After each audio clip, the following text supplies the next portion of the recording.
should have realised that Co-op Bank wasn't capable of taking over more than 600 branches of Lloyds, a deal which the government had been in favour of, but which eventually collapsed. Mr Davis, who's a former chairman of the Public Accounts Committee, is on the line. David Davis, afternoon to you.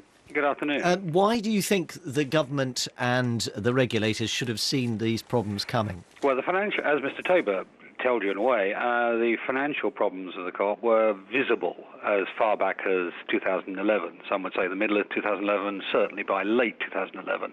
And the FSA actually warned about this in April of 2012, just 2 or 3 months before the deal.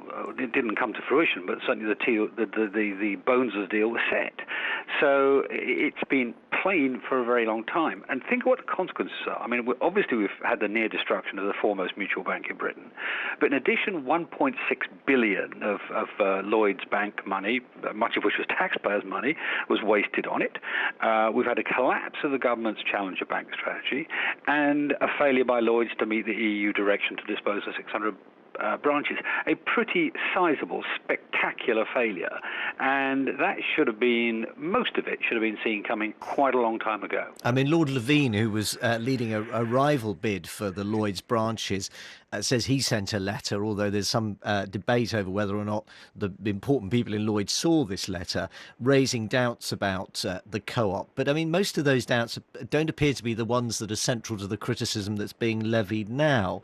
And in a sense, they came from a rival, so perhaps they were bound to be taken with a bit of scepticism. Firstly, they are the central ones. I mean, the capitalisation, which is central, the management capability, which is central, the information technology, the systems that run the bank, if you like, are central. All those things were part of the near collapse of the Co-op. But isn't it the central problem with the Co-op, the bad debt it inherited from the Britannia Building Society? Yeah, but that was why the capitalisation was low. That's the reason for the underpinning reason for the capitalisation being low, and that's why it was visible back in 2011.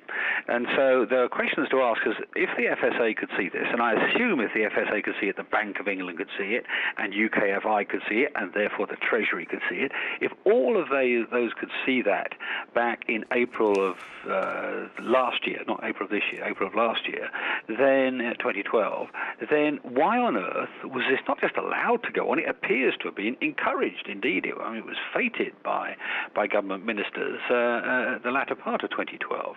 So all of these very plain, very clear, very important, but very much ignored. Are you concerned that this is becoming a bit of a party political row, and the desire perhaps for the government to push this on to the Labour Party is in some ways obscuring quite serious questions about the responsibility of government and indeed of the Treasury ministers? Well, I'm afraid the events of the last few weeks don't show either Westminster or indeed Fleet Street in very good light. I mean, these big issues, which we've just been talking about, have been going on for a year. Certainly, I wrote to Andrew Tyree about them on April 25th of this year. The chairman of the Treasury Select Committee. That's right, the Treasury, and indeed the chairman of the last Banking Commission.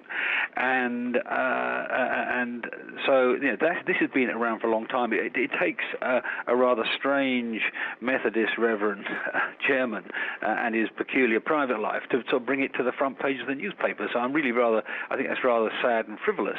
And actually, although Flowers is an embarrassment properly to the Labour Party and the cooperative movement, indeed the Methodist Church, I don't actually think Flowers is the core of the problem. He let it happen, but he wasn't what drove it. Is it enough then for the Treasury to say there's going to be an investigation, or does the Chancellor actually need to make some kind of statement to Parliament about the Treasury's responsibilities here and answer questions on this? Well, I think the first thing, actually, frankly, is for the Treasury Select Committee to get a tighter grip on this. I mean, this has been going on. I think they started their investigation in July, several months after the collapse, and it's taking a very, very long time. They haven't even heard evidence from Lord Levine, Peter Levine, who you mentioned before, who was essentially the first person to predict all this was going to go wrong.